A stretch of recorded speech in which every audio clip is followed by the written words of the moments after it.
Guys, hope you're doing well. Are you dreaming of freelancing in Germany but you're overwhelmed by the digital nomad visa hype? Most videos skip the crucial details, leaving aspiring immigrants like you confused and unprepared. This video cuts through the noise, revealing the exact no-nonsense requirements, eligibility rules, and step-by-step process for Germany's freelance visa in 2025 so you can move without a job offer and unlock the path to self-employed PR.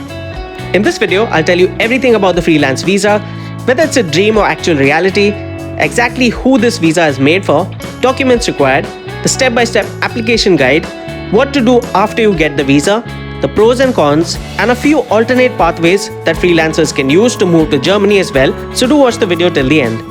Hey guys, it's Jason from Dream Canada. If you're new to the channel, I show people how to save their money and immigrate to new countries through my videos without the help of any immigration consultants or agents or lawyers. You can find all the process instructions for you to apply on your own through this channel. Subscribe now because all the information provided here is completely free and answer all your queries in the comment section and on my social handles on Instagram and Twitter, so don't forget to follow us there as well. You can even get in touch with us directly via WhatsApp on the number shared on the screen. We start with whether it's a dream or actual reality. Germany is one of Europe's biggest economies, part of the Schengen zone, and home to a vibrant startup and creative scene. Imagine living in Berlin, Munich, or Hamburg while working with international clients and having the freedom to travel across Europe. The reality check is that many people think this visa is an easy entry pathway to Europe, but unlike influencer posts, it's not a magic golden ticket. German authorities want serious professionals who can sustain themselves long term. Now, why is this hype built up?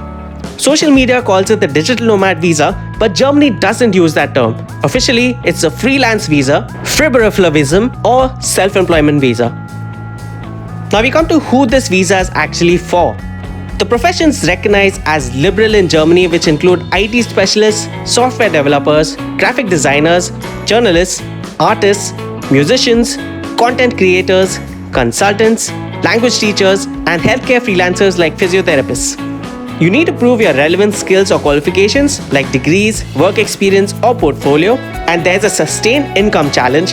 Authorities usually want to see around 1,200 to 1,500 euros net per month. This varies by your city. In expensive cities like Munich or Frankfurt, showing a high income will help. Also, you can't depend on a single employer. It must be multiple clients, ideally at least one German client. Next, we come to the step-by-step application process. The first step is to prepare your business plan, show what services you'll provide, who your clients are, and how you'll sustain your income. Next, you have to gather your documents, which include your passport, CV, portfolio, proof of accommodation, bank statements, contracts or letters of intent from German clients, health insurance, and proof of qualifications. Remember to add all the relevant keywords to your CV and cover letter as well. If you don't know the format or keywords to be added, reach out to us and we'll create your CV and cover letter for you at a nominal cost. Next, there's the local client requirement. This is one of the trickiest parts. To get approved, you need German-based clients. Now, how can you get them from abroad? You can use platforms like LinkedIn, Upwork, Fiverr, or your references in Germany. You can also cold email German companies and join expat or industry-specific communities. Next, you have to submit your application. You can apply at the German consulate in your home country or sometimes directly in Germany if you're eligible. Next is the interview stage. You have to be prepared for questions like how will you find your clients, what's your monthly income plan, why you choose Germany and not any other EU country, and if you can sustain yourself without relying on government aid. The processing time is usually 1 to 3 months depending on your consulate. Next comes your life beyond your visa. The first thing that you'll have to remember is your taxes and social security. You'll have to register with the Finanzamt, which is your tax office. You'll get a tax number for your invoices. Remember that freelancers are responsible for filing taxes every year, plus health insurance contributions. Next comes finding clients in Germany.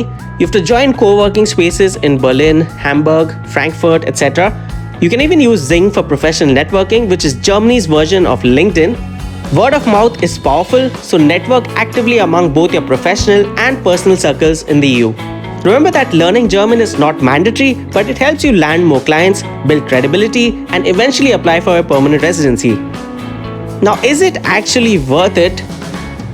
We start with the pros. The first thing is that there's no job offer needed. It's a pathway to permanent residency and eventually your citizenship for you and your family members. You'll have the freedom to choose your clients and be your own boss. You'll get access to Schengen travel and business as well. And you'll be a part of the growing freelance communities, especially in Berlin. The cons are that bureaucracy is tough, the cost of living is high. For example, rent in Berlin or Munich can eat half your income. Your competition is strong and taxes and insurance can be overwhelming. Now for a few alternative pathways if you're not eligible for this program. If the freelance visa doesn't fit for you, you can apply for the Chancen card or opportunity card, which has replaced the job seeker visa for Germany. This is for skilled workers looking for employment. The EU blue card, which is for high salary professionals. And of course the startup visa, which is for entrepreneurs with innovative ideas. So is the Germany Freelance Visa in 2025 worth it? If you're serious about freelancing, have the right skills, and you can show proof of income and German clients, then yes, it can be a fantastic way to move to Germany without a job offer and even unlock a path to permanent residency. If you found this helpful, hit the like, subscribe, and check out my upcoming videos where I'll break down other EU immigration options for 2025.